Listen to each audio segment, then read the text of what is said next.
Over the last couple of days, I've been thinking about some strange parallels in my life. Right now, I'm in upstate New York, and I have poison ivy.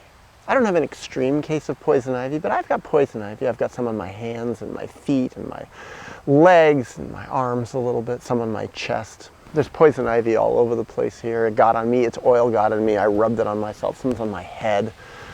And I was thinking how, first of all, I hope it doesn't show up on camera. And then I was thinking, these are three parallels that actually happened to me once before in my life. The first time I ever tried sitting in front of a camera and talking about my point of view, my philosophy, my ideas happened over 23 years ago. It happened in 1997. I was 25 years old, and it was in, of all places, upstate New York, where I grew up. I haven't spent this much time in upstate New York in, I don't know, 15, 20 years, something like that. Well, I was in upstate New York. I was actually in the town where I grew up. I had my family's childhood movie camera. A big old clunky camera with a VCR pack attached to it. And I had a raging case of poison ivy. I had a long ponytail, but I had poison ivy all over my body. It was horrible. It was the last time I had a terrible case of poison ivy. Literally from my head to my toes. It was in my scalp, it was in my face, it was in my nose. And you have to, for your own sanity, for your own health, for your own perspective, you have to get that perspective. You have to work for it. To pull back and say, not everything works out like you need right away, but sometimes you don't even realize what you need. You think you need one thing, and in reality you don't need it at all. Here I am all these years later, back in upstate New York, not in my hometown, not living with my parents. That era is long gone. Different movie camera, much less expensive, and like technology has become so much less expensive now. I've got a very cheap setup that works just fine.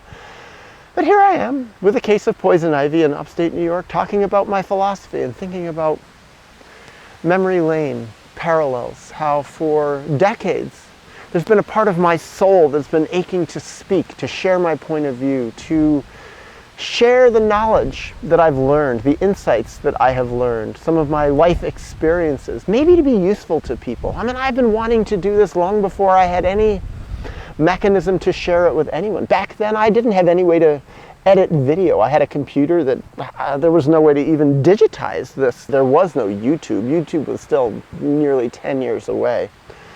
So much simpler now. What an era. How things have changed in 20-something years. Well, I just think about the parallels in my life. How much has changed since then, and yet how much of my basic essence of me, the basic essence of my character and my motivation and my desire, my purpose is the same. Yeah, it's sort of like Dad and me in some ways. It's like we go so far and then doesn't get what I'm saying. You know, I can't blame him because he is who he is, but it can sort of be frustrating. You can't share what you're saying, what you're feeling. It's hard to share it because it doesn't really connect. They misunderstand.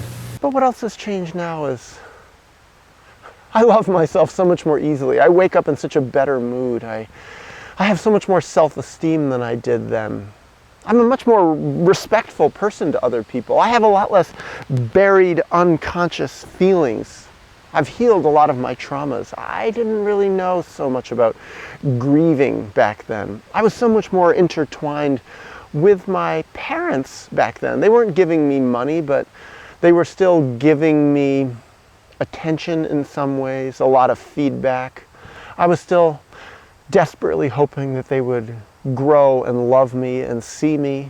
Whereas now I'm like, I've been through enough to know that was an illusion. That was a delusion on my part. That was a fantasy. That was something that would never be and could never be. That was running full speed into a wall and banging my head into it, metaphorically speaking, and thinking that the wall was going to break and I was going to go to the other side.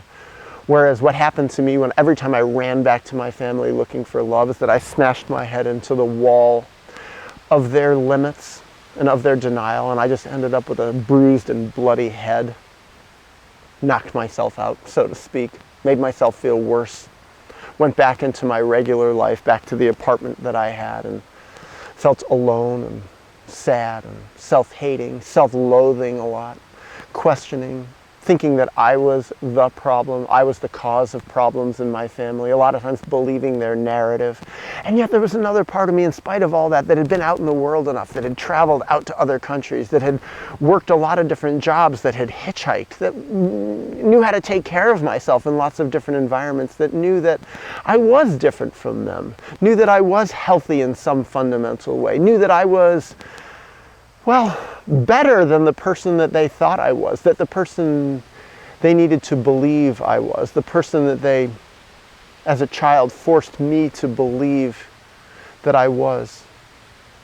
I think I had a lot less faith in the core of my healthiness back then.